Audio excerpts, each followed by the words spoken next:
Il est temps pour nous de présenter une nouvelle édition du bilan de la semaine écoulée. Mon invité aujourd'hui est Ken, l'agité du Forex. Vous le connaissez peut-être si vous fouinez souvent sur Instagram.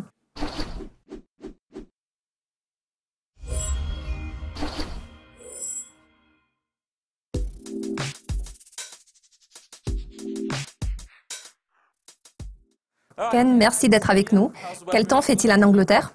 À vrai dire, il fait un temps horrible. Il fait très froid, il gèle depuis une semaine, les gens mettent plusieurs couches de vêtements. Bien sûr, ce n'est pas un choc pour moi. Vu que c'est la Grande-Bretagne, c'est une situation tout à fait typique.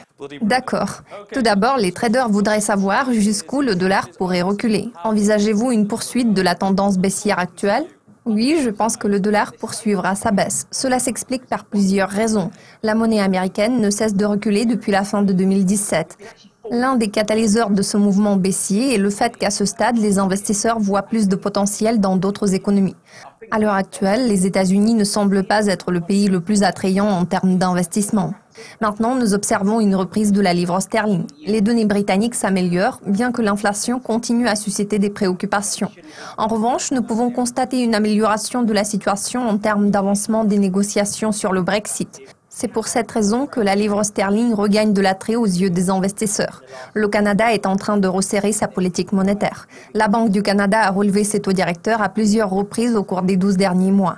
L'IPC canadien est proche de la valeur cible. Le marché du travail semble être très dynamique en ce moment.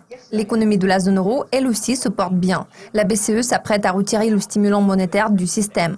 Nous avons entendu des commentaires assez importants de la part des responsables politiques de plusieurs pays. Le secrétaire d'État au Trésor américain a vanté les mérites d'un dollar plus faible, ce qui a accentué la chute du billet vert. Dans ses commentaires, il a énuméré les principaux avantages d'un dollar moins fort. Il a dit que cela aurait un impact bénéfique sur les exportations et le commerce. Cela a exercé une forte pression vendeuse sur le billet vert. Il est vrai que la faiblesse du dollar favoriserait les exportations, mais dans le cas des importations, c'est tout le contraire. Un dollar plus faible incitera la Réserve fédérale à relever les taux d'intérêt. Cela ne fera que mettre les consommateurs américains sous pression. La situation économique actuelle est assez fragile aux USA. Elle ne s'est toujours pas stabilisée. Cela pourrait causer certains problèmes. Si la Réserve fédérale modifie les taux trop rapidement, l'indice du dollar pourra reculer davantage. En parlant des grands dirigeants mondiaux, la semaine dernière, nous avons entendu une série de discours importants. La BCE a annoncé sa décision sur les taux. Quels sont les événements qui ont exercé le plus d'impact sur les marchés financiers la semaine passée? Selon moi, les commentaires du secrétaire d'État au Trésor américain ont été plus importants que les discours prononcés par d'autres responsables politiques. Bien évidemment, l'énoncé de politique monétaire de la BCE a été le point culminant de la semaine écoulée. Avant cette réunion, Mario Draghi et d'autres membres de la BCE avaient laissé une impression mitigée. Bien que les avis des participants au marché soient partagés, moi personnellement, j'interprète le résultat de cette réunion comme un signal haussier. Nous voyons que la Banque centrale s'apprête à réduire son programme d'assouplissement quantitatif.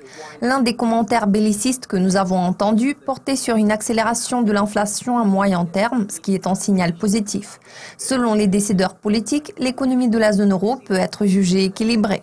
Cela laisse entrevoir des perspectives haussières pour l'euro.